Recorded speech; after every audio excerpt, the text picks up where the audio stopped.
Assalamualaikum warahmatullahi wabarakatuh. Salam sejahtera bagi kita semua.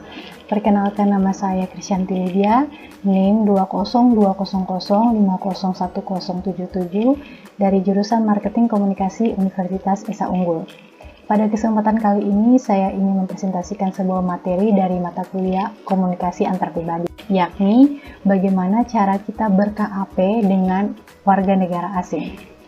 Yang pertama perlu kita ketahui apa itu KAP atau komunikasi antarpribadi. Ya, komunikasi antarpribadi adalah proses komunikasi yang terjadi di antara dua orang atau lebih, di mana yang satu menjadi komunikator dan yang lain menjadi komunikan. Orang-orang yang terlibat dalam komunikasi antarpribadi, mereka secara aktif bertukar peran antara sebagai komunikator dan juga sebagai komunikan.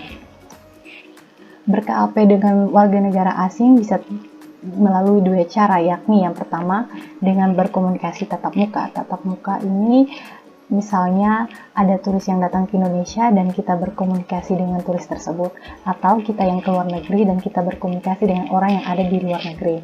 Cara yang kedua yakni kita bisa berkomunikasi melalui media sosial.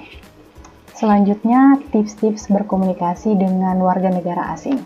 Yang pertama, perlu mempelajari etika budaya dari negara lain. Nah, teman-teman, menjaga etika itu sangat penting, karena dengan begitu kita akan lebih mudah berbicara dengan orang asing tanpa perlu khawatir akan menyinggung perasaan mereka. Misalnya kita ingin berkomunikasi dengan salah seorang dari Jerman. Nah, kita perlu mempelajari dulu apa sih etika budaya berkomunikasi di Jerman. Salah satunya itu yakni jika kita baru berkenalan dan kita langsung menanyakan umur si lawan bicara kita, maka kita akan dianggap tidak sopan. Nah, tips yang kedua adalah hindari penggunaan bahasa gaul atau slang words. Menggunakan bahasa gaul dalam komunikasi memang hal yang biasa, namun disarankan untuk perkenalan awal kita bisa berbicara lebih formal dan sopan. Hal ini supaya bisa menghindari kebingungan dalam berkomunikasi. Tips yang ketiga, gunakanlah bahasa yang sederhana dan mudah dimengerti. Hal ini akan membantu lawan bicara untuk memahami isi pesan yang kita sampaikan kepada lawan bicara tersebut, sehingga komunikasi bisa berjalan dengan efektif. Tips yang keempat, cobalah bersikap terbuka dan mengungkapkan diri. Teman-teman, kita bersikap terbuka berarti kita menerima perbedaan di antara kita dengan lawan bicara kita, yaitu bisa perbedaan negara, budaya, ras, suku, bahasa, agama, kepercayaan, dan lain sebagainya. Jika kita menerimanya dan kita saling melengkapi, maka komunikasi akan berjalan dengan efektif.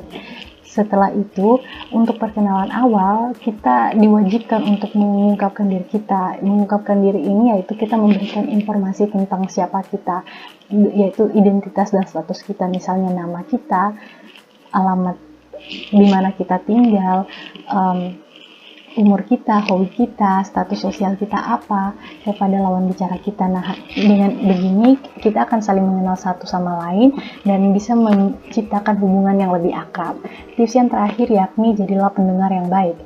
Pendengar yang baik ini akan membantu kita untuk memahami topik yang sedang diperbincangkan, dan menjadi pendengar yang baik itu justru membuat kita dihargai dan dihormati oleh lawan bicara kita. Mengapa?